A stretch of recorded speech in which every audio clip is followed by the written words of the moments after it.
J'aime ta présence, toi mon bien-aimé. Prends-moi dans tes bras d'amour, Jésus.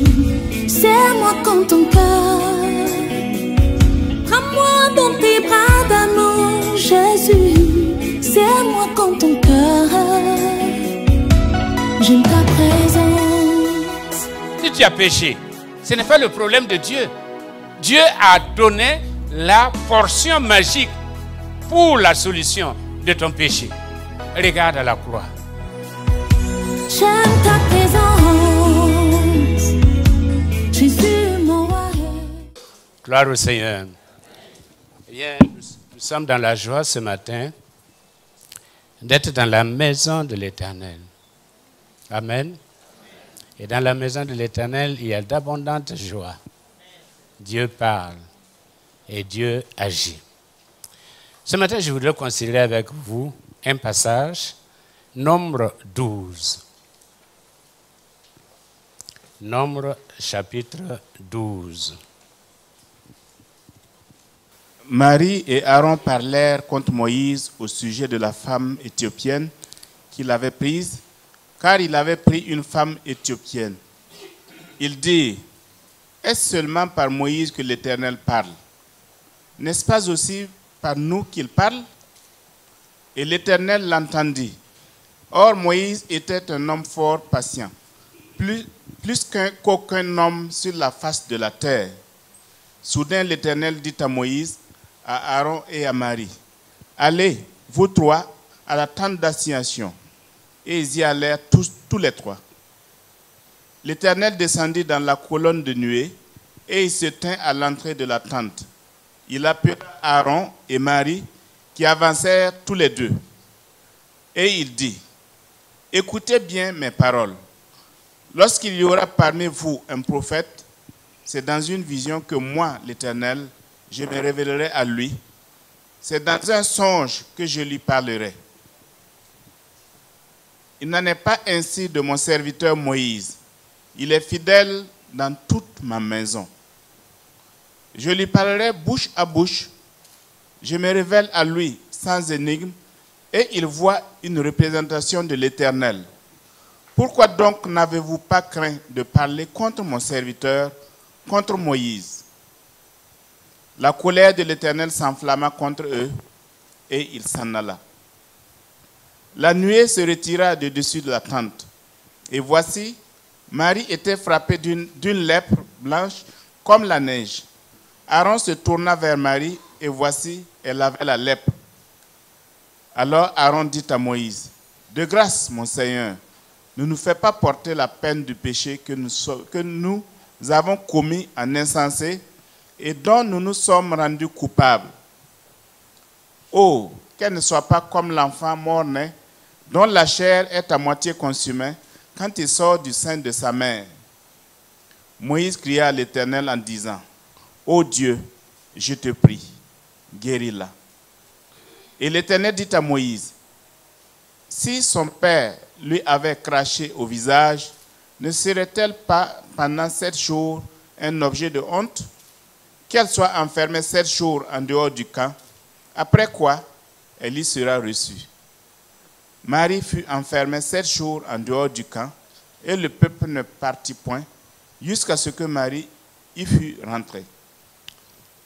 Amen. Amen. Que le Seigneur bénisse la lecture de sa parole. Ce matin, je voulais voir avec vous ce que j'ai appelé les dessous d'une crise à caractère familial. Les dessous d'une crise à caractère familial. Ce n'est pas la première fois qu'il y a révolte. Et ça ne sera pas la dernière fois. Mais cette fois-ci, c'est dans la famille. Ça s'est passé dans la famille. Alors quelqu'un a dit, le fou se précipite là où le sage ose à peine mettre le pied. Le fou se précipite là où le sage ose à peine mettre le pied. Et ici, nous avons l'habitude de répéter, ceux qui veulent ne peuvent pas, et ceux qui peuvent ne veulent pas. Ceux qui veulent ne peuvent pas, et ceux qui peuvent ne veulent pas. Moïse n'a jamais voulu être un leader. Il a tenté l'expérience, ça n'a pas marché. Et depuis, il n'a jamais voulu être un leader. Et cependant, Dieu l'a ramené. Il ne voulait pas. Et au buisson, ça a été un temps de négociation pour que finalement, il n'a même pas accepté. Dieu l'a obligé à accepter. Ceux qui peuvent ne veulent pas, et ceux qui veulent ne peuvent pas. Le fou se précipite là où le sage ose à peine mettre le pied. Alors ce matin, je voudrais m'adresser, il y a 3 catégories d'esprits, et je voudrais surtout m'adresser aux grands esprits. Parce que les petits esprits, ce sont des gens qui vivent de catalogues d'expériences du passé. Ils ont la solution à tous les problèmes sans connaître même. Ils ont la solution au problème sans connaître le problème.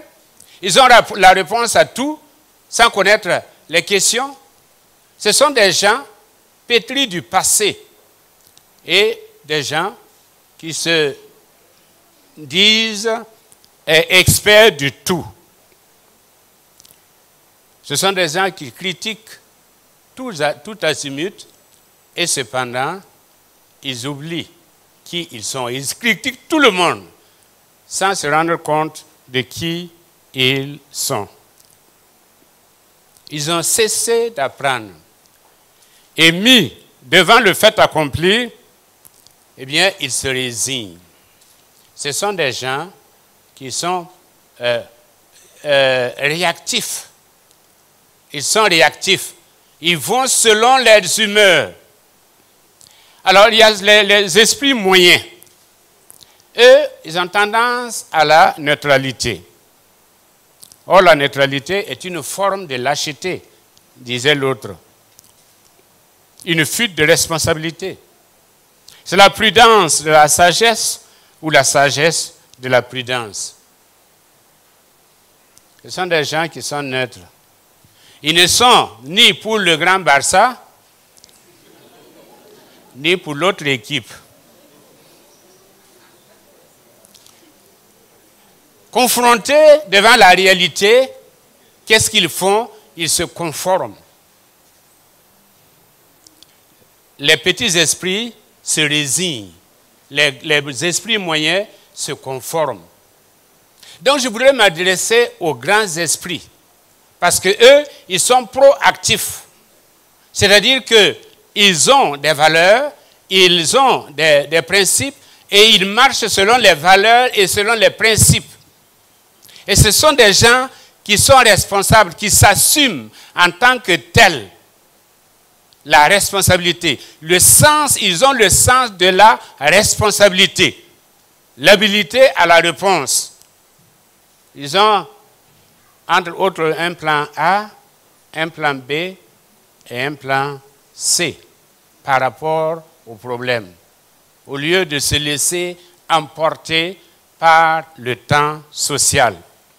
Ce sont des gens qui sont dynamiques et ce sont des gens qui changent quand ils sont convaincus d'une chose. Les petits esprits ne changent pas. Non, ils ne changent pas. Ils restent convaincus parce que c'est comme ça. Mon père m'a appris et puis nous avons appris depuis longtemps. Donc, c'est comme ça et on ne change pas. Je suis l'Éternel, je ne change jamais. Les grands esprits sont ouverts. Ils sont ouverts. Ils ne ferment jamais le débat. Et surtout, les grands esprits sont des gens qui se remettent en cause. Ce n'est pas une question de niveau d'éducation, mais c'est une question de personnalité adoptée. Il y a des intellectuels qui ont des petits esprits Tout comme il y a des intellectuels qui ne sont pas intelligents, il y a des intellectuels qui ont de petits esprits. Comme il y a des gens qui n'ont jamais été à l'école, qui ont de grands esprits. Donc ce n'est pas une question de niveau d'éducation, mais c'est une question de décision personnelle, de volonté personnelle et une capacité à s'adapter par rapport à l'évolution même d'abord du monde et ensuite à l'évolution du système auquel on appartient. En politique, c'est valable et en religion aussi, c'est valable. Alors, il y a 3 types de péchés. Il y a le péché de commission, d'omission et d'ignorance. Il y a aussi 3 formes de péché. Il y a le péché en pensée, le péché en acte et le péché en parole. Mais il y a 2 proformas de péché. 2 proformas de péché. C'est le péché d'attitude et c'est le péché lié à l'attitude, c'est le péché d'orgueil et c'est le péché d'envie. Le péché d'orgueil et le péché d'envie. Le péché d'orgueil, le premier péché, a fait tomber la première créature spirituelle de Dieu, c'est-à-dire Satan. Le deuxième péché, l'envie, a fait tomber la première créature humaine de Dieu, Adam. Adam et Ève, généralement on les appelle Adam, quand il s'agit de péché. Revenons à notre texte. Qu'est-ce qu'on a reproché à Moïse? D'abord, officiellement, on lui a reproché la femme éthiopienne. La femme éthiopienne. Si Moïse a pris une Madianite, pourquoi est-ce qu'il ne prendrait pas une Éthiopienne? Ça a été l'alibi officiel pour accuser Moïse, pour rejeter l'autorité de Moïse, pour contester l'autorité de Moïse. En fait, on a dit, Moïse, tu es notre frère, tu es un leader, mais nous allons limiter ta liberté. On va limiter ta liberté. On va te contrôler. On va même contrôler ta vie. Jusque dans les domaines privés, c'est nous qui contrôlons ta liberté. Mais en fait, ce n'était qu'un alibi. La vraie raison, c'est le rejet de l'autorité de Moïse. Parce que la question qui a suivi, c'est que, est-ce par toi seul que Dieu parle? Est-ce par Moïse? Ils n'ont même pas dit Moïse. Ils n'ont même pas dit toi. Ils ont dit Moïse. Est-ce par Moïse seul que Dieu parle? On s'adresse maintenant à toute l'humanité. Sachez que ce n'est pas par Moïse seul que Dieu parle. Nous aussi, on est là. Nous aussi, on connaît. Nous aussi, on sait. Dieu aussi nous parle. Et c'est pourquoi nous contestons ton autorité. Marie et Aaron. Alors, Marie et Aaron, pour ce qui est de cette situation, c'est la famille, c'est l'environnement, c'est l'entourage. Moïse et Aaron étaient les plus proches. Comme on dit, le danger vient toujours des plus proches. Jésus en sait quelque chose, parce que son disciple préféré, le trésorier, c'est celui-là qui va le trahir. Et dans les psaumes, David dit, eh bien c'est celui qui est couché à mon sein, c'est celui-là qui va me trahir.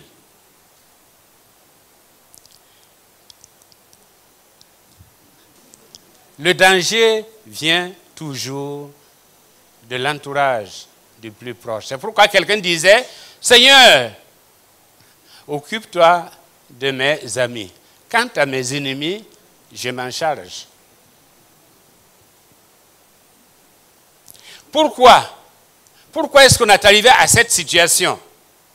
Pourquoi est-ce que c'est l'entourage, c'est le grand frère et la grande sœur qui vont être les deux personnes à contester, à rejeter l'autorité de leur petit frère? Parce que d'abord, c'est le petit frère, tu fais le malin. Mais c'est Dieu qui l'a choisi.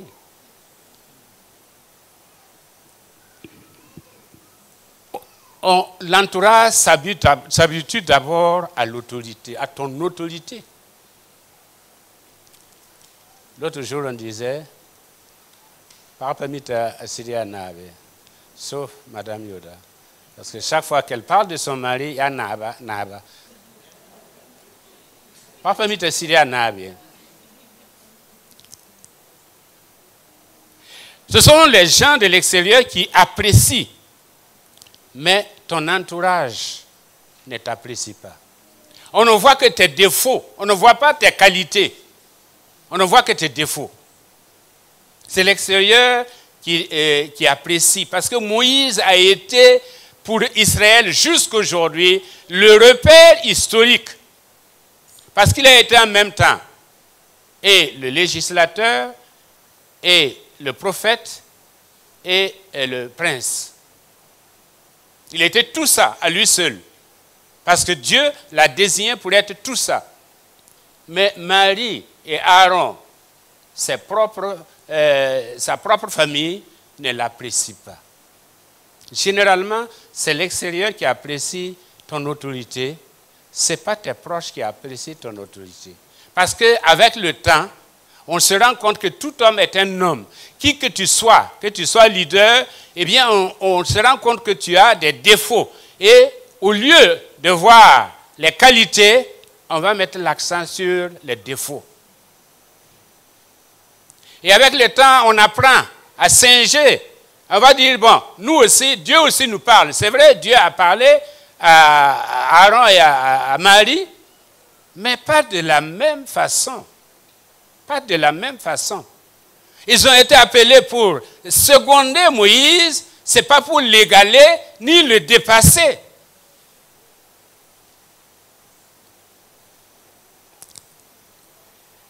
Finalement, on en vient à mépriser et à contester, voire à jalouser cette autorité.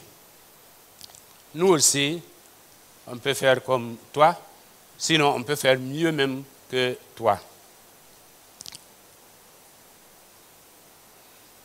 Ce matin, je voudrais parler de la source d'autorité. D'où venait l'autorité de Moïse? Et pourquoi Dieu n'a pas permis qu'on conteste cette autorité-là? L'autorité vient d'abord de la vocation, la formation et l'ordination. Pour la vocation, la formation et l'ordination. Dernièrement, vous avez vu l'ordination des prêtres, comment ils étaient tous couchés. Ce sont ces trois choses-là qui donnent, eh bien, au serviteur de Dieu toute son autorité. Moïse a été appelé, il a été formé à 80 ans. Nous, on fait peut-être 3 ans et puis on se plaint. Et puis on se plaint, c'est long. Lui, il a fait 80 ans. 40 ans dans la cour de Pharaon et 40 ans au désert. Et il n'a servi que 80 ans, que 40 ans. Il a fait 80 ans de formation pour servir 40 ans. La vocation, c'est dès le départ. Moïse savait, ses parents savaient qu'il avait été mis à part pour Dieu. Il avait l'appel de Dieu sur sa vie. Ensuite, il a été formé. Et c'est au désert, au buisson ardent, que Moïse a reçu son ordination. C'est là qu'il a reçu l'imposition des mains. Et la formation donne la vocation donne la légitimité, la formation donne les compétences, et l'ordination donne et l'autorité et l'autorisation. Même dans l'enseignement, il faut l'autorisation d'enseigner. Sinon, tu ne peux pas te permettre d'enseigner. Je disais aux frères d'Ipama, eh bien, ce n'est pas parce qu'on a des notions de justice qu'on va aller au palais de justice et puis dire aux gens, écoutez, videz les lieux. Hein, je vais être juge ou bien je vais être avocat. Fidèle, ça se fait? Il faut avoir les compétences et surtout, il faut prêter serment. Autrement dit, vous ne pouvez pas agir.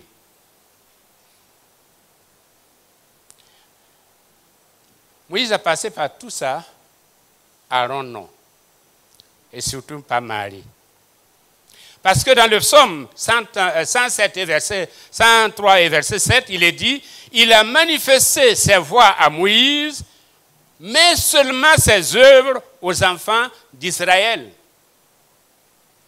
Moïse était dans le secret de Dieu. Moïse, Dieu lui parlait face à face. Ce n'était pas le cas d'Aaron et de Marie.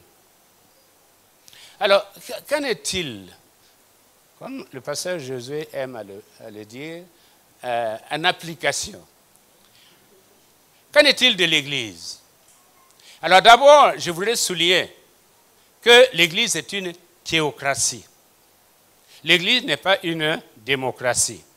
Il y a des gens qui ont investi leur candidat hier. Nous, notre candidat a été investi il y a 2000 ans. Ah bon, heureusement qu'on a le même candidat. Le même candidat, notre candidat, pas le vôtre.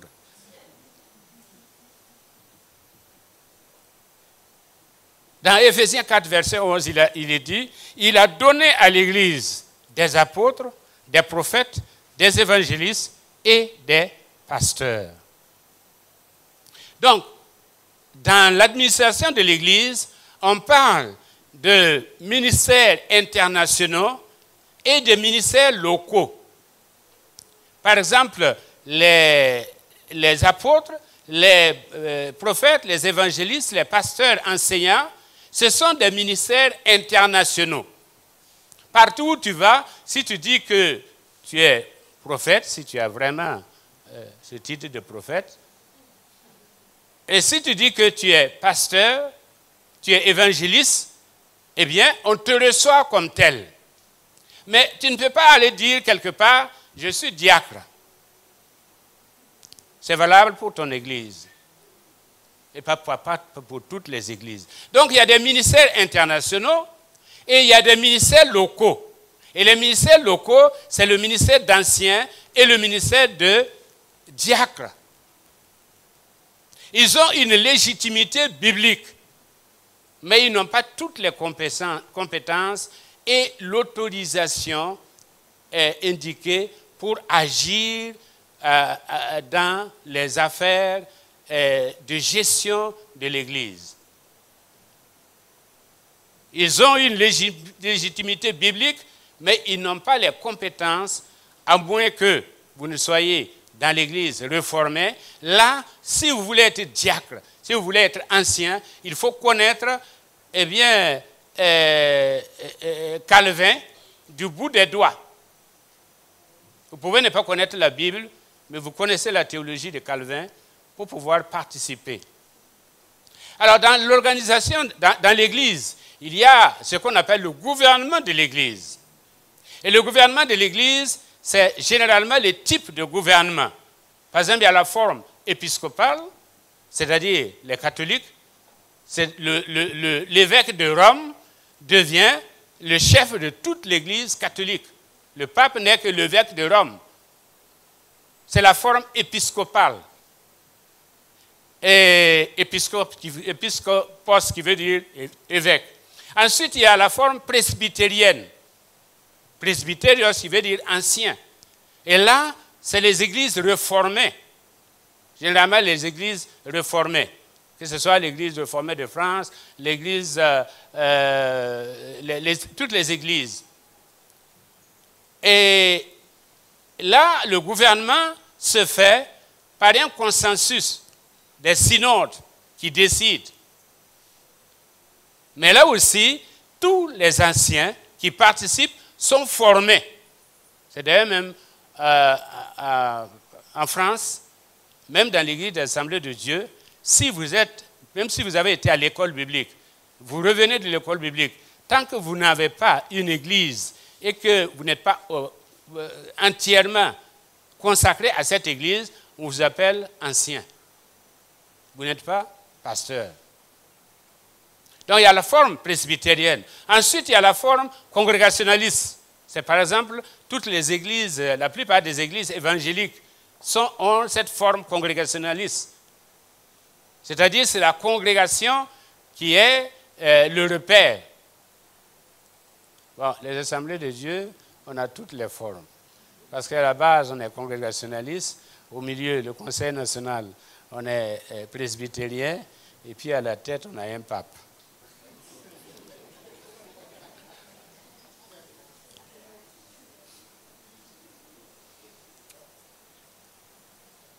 Dans l'administration de l'Église, pour revenir à l'administration de l'Église, il y a donc les ministères internationaux, les ministères locaux, mais il y a aussi les ministères dénominationnels. Par exemple, la JAD est un ministère dénominationnel, c'est-à-dire que c'est l'Église, l'Assemblée de Dieu qui décide et qui a décidé. Le MEB est un ministère dénominationnel. La JAD, l'ASC est un ministère dénominationnel. Le DENAD est un ministère dénominationnel. Et si les diacres, les anciens, ne doivent pas se mêler de la gestion spirituelle de l'Église, il en va par conséquent que ces ministères dénominationaux ne peuvent pas se mêler de la gestion spirituelle de l'Église. C'est interdit. Et nous avons eu à lutter quand on créait le MEB, parce que je suis quand même le père fondateur du MEB. Les pasteurs ont dit, si vous laissez ces gens-là, les hommes-là s'organiser, ils vont être nos donneurs de leçons. Ils vont vouloir gérer l'Église. Ils vont vouloir s'immiscer dans la gestion de l'Église. En ce moment, c'était le docteur Philippe et moi, et nous avons assuré. Nous avons simplement dit, si dans une église, vous voyez le maire qui s'ingère dans la gestion spirituelle de l'église, il faut dissoudre simplement le bureau parce qu'ils n'ont pas compris leurs limites. Ils ont dépassé leurs limites. Et le pasteur Pantoré, qui a été le premier président de la JAD et qui a eu le même problème, est venu à notre rescousse. Il nous a appuyés et c'est comme ça qu'on a pu démarrer le MEB. Donc ce sont des ministères reconnus par la dénomination, mais pas reconnus par la Bible. Donc il n'y a pas de légitimité, il n'y a pas de compétence et il n'y a pas d'autorisation ou d'autorité pour agir. La plupart des pasteurs que vous voyez ici, je l'ai dit l'autre jour, chacun de nous a été formé dans une discipline avant d'être formé dans les choses de Dieu. Donc, nous sommes outillés, nous sommes compétents.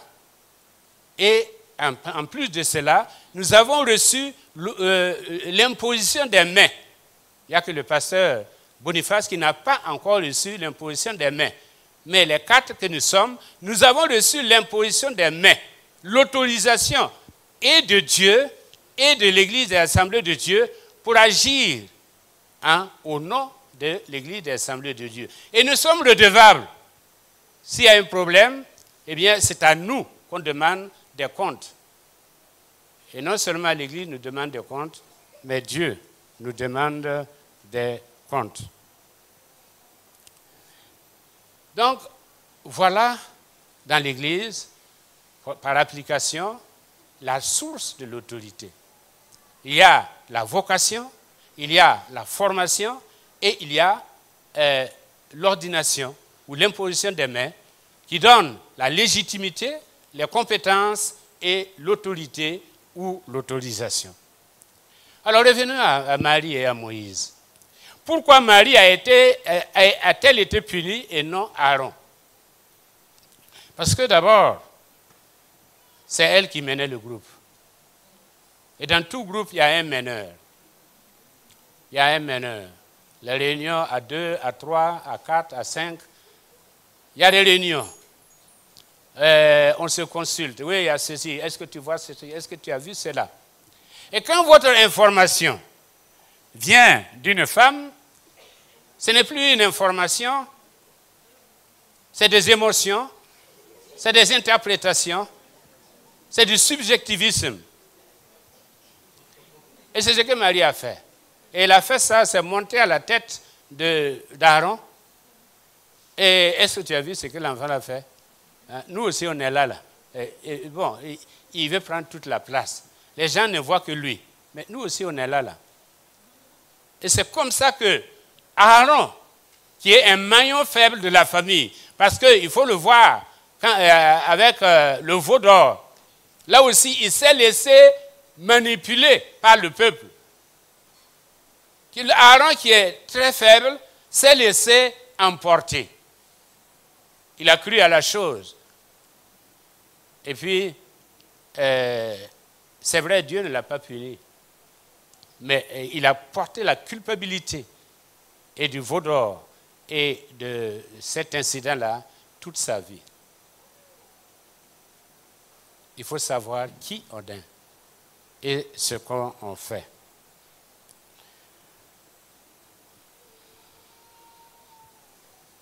La raison n'est pas toujours Hélène. Et Dieu sait qui est qui et qui fait quoi. Généralement, quand il y a des humeurs dans un groupe, il y a quelqu'un qui est porteur de cette humeur-là. Et comme en politique, qu'est-ce qu'on fait? On lance la rumeur. Et avec le temps, on récupère cette rumeur-là et on en fait une vérité. Mais personne ne peut fournir une pièce pour dire, voilà, c'est ça, c'est ça. Les 3 tests, est-ce vrai? Est-ce bon? Est-ce utile? Mais on n'en fait pas. Ah, il faut que tu aies entendu, un tel a dit. Il paraît qu'un tel a dit. Il paraît que, eh bien, on construit, eh bien, toute une vérité qui n'a pas de fondement. Mais, comme je le dis, Dieu sait qui est qui et qui fait quoi. Et il y a des gens, si vous êtes un meneur, il n'y en a pas ici, parce qu'on n'a pas de groupe ici. Mais quel que soit le groupe où vous allez vous trouver, que ce soit en politique, que ce soit ailleurs, si vous êtes enfant de Dieu, vous êtes d'abord jugé par Dieu avant d'être jugé par votre groupe.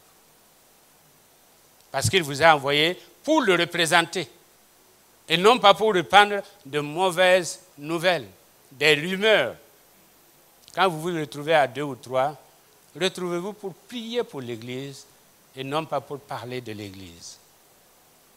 Si nous prions, nous verrons des résultats.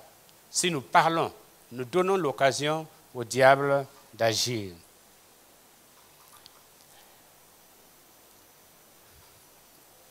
Dieu défend la cause de ses serviteurs et Dieu les venge.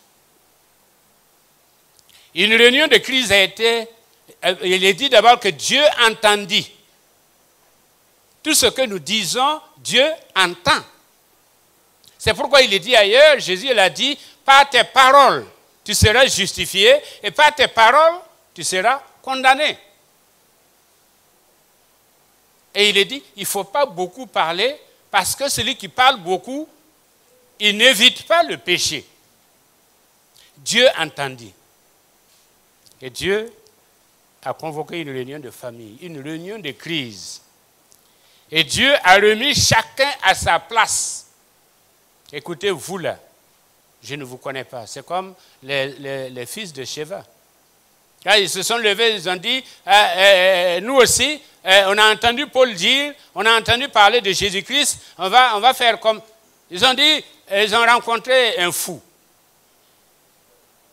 Ils ont dit au fou, au nom de Jésus que Paul prêche, sors.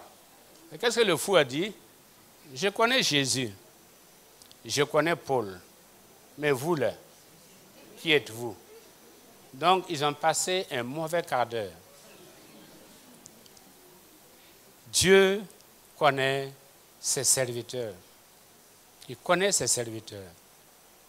Et il les venge. Il faut demander à Pharaon. À 2 reprises, bien qu'ayant raison, il a été repris et puni par Dieu.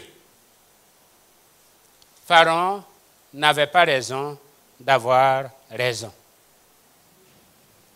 Il n'avait pas raison d'avoir raison avec un serviteur de Dieu, avec un enfant de Dieu. Je ne dis pas que vous n'avez pas raison, mais gardez vos raisons pour vous et respectez la logique de Dieu. La logique de Dieu. Et la logique de Dieu, c'est que ne parlez pas contre mes serviteurs. Ce n'est pas moi qui le dis. C'est un principe. C'est pourquoi j'ai dit, je m'adresse aux grands esprits. Aux grands esprits. Parce que Dieu entend. Et Dieu, il punit. Job et ses amis, ils sont venus. Eh bien, ils ont parlé de beaux parleurs. À la fin, qu'est-ce que Dieu a dit? Si vous ne demandez pas à Job de prier pour vous, eh bien, vous ne serez pas bénis. Et ils ont été obligés d'aller demander à Job, demander pardon et demander à Job de prier pour eux. Dieu règle ses contentieux avec ses serviteurs, mais ne permet à personne de le faire à sa place. S'il y a un problème entre Dieu et son serviteur, il le règle. Il lui dit la vérité, mais ne t'en mêle pas. C'est comme certaines familles, je ne sais pas. Je n'ai pas eu la chance d'appartenir à ces familles-là. Il y a des familles où les enfants se battent. On se bat en famille, entre frères et sœurs. Mais si quelqu'un de l'extérieur vient là, la famille, les enfants se regroupent, se retrouvent et frappent l'intrus. Dieu agit de la même manière. Il règle ses problèmes avec ses serviteurs et celui qui veut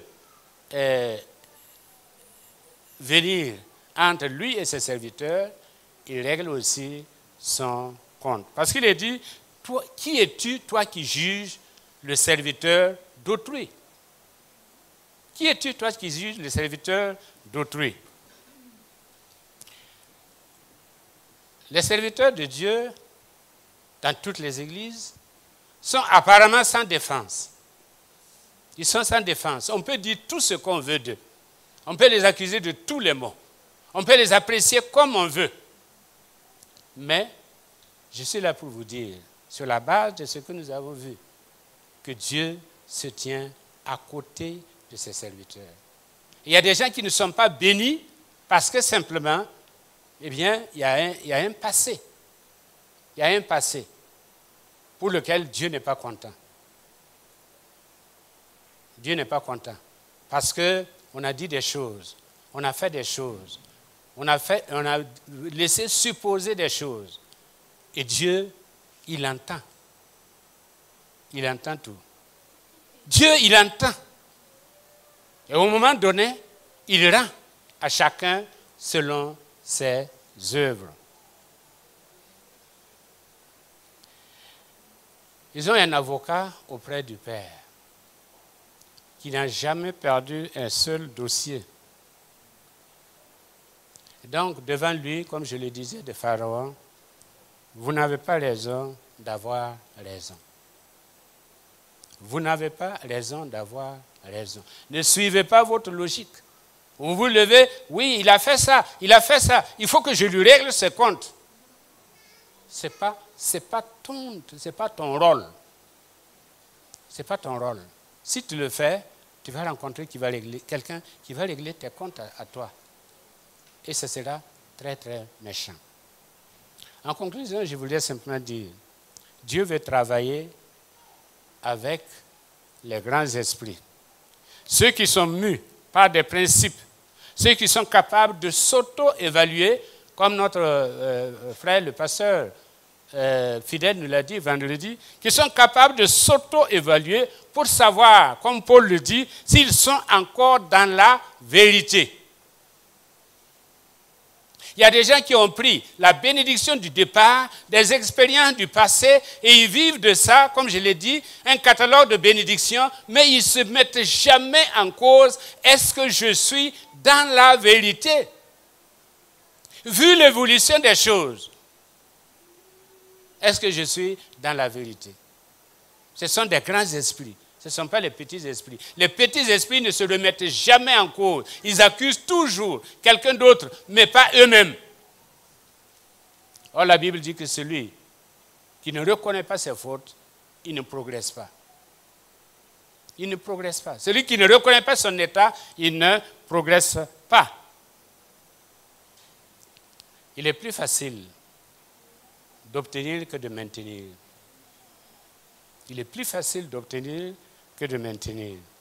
C'est vrai, le cœur humain est jugement. Le cœur humain est jugement. Mais faisons attention à la façon dont nous jugeons et qui nous jugeons.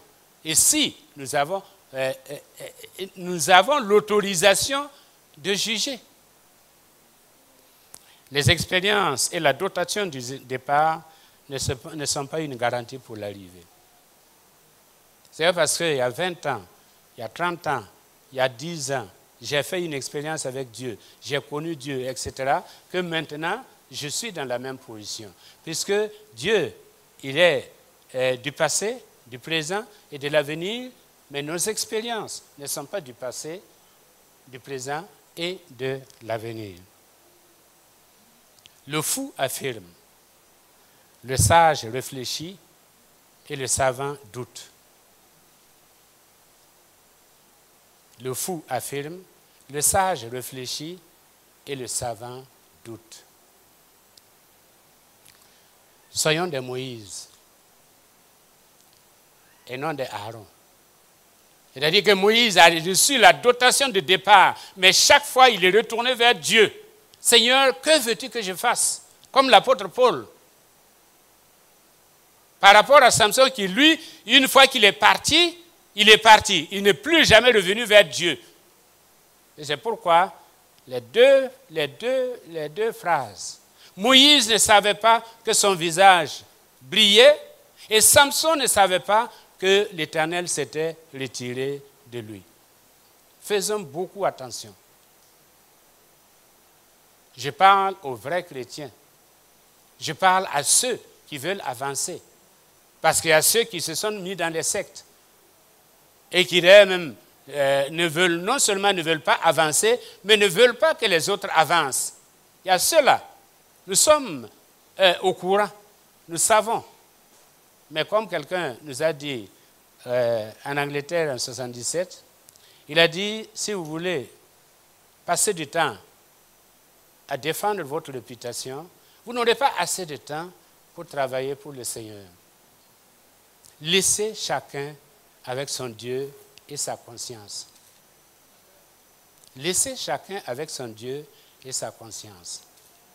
Que nous soyons des Moïse, conscients, des gens de valeur, des gens de principe, des gens capables de s'auto-évaluer et de revenir. Si nous nous sommes trompés, nous revenons à Dieu. Mais ne contestons pas l'autorité. C'est de la prétention et ça ne nous mène nulle part ailleurs.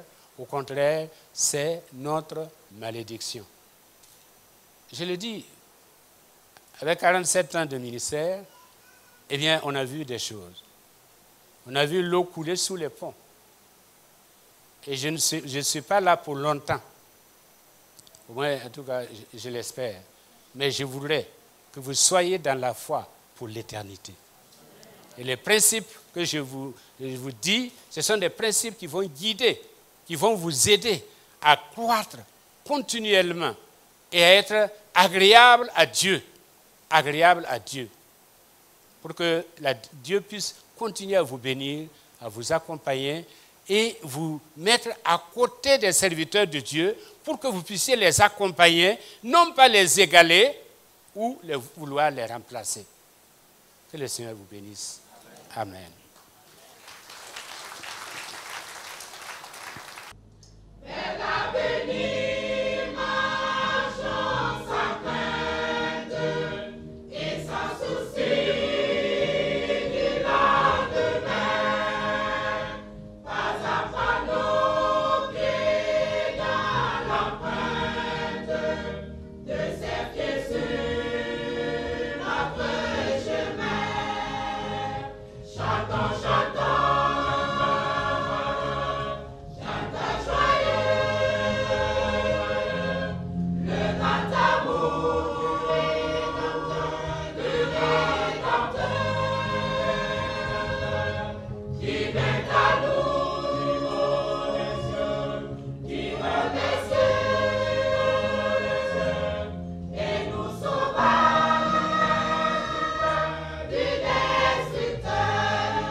J'aime ta présence, Jésus mon roi.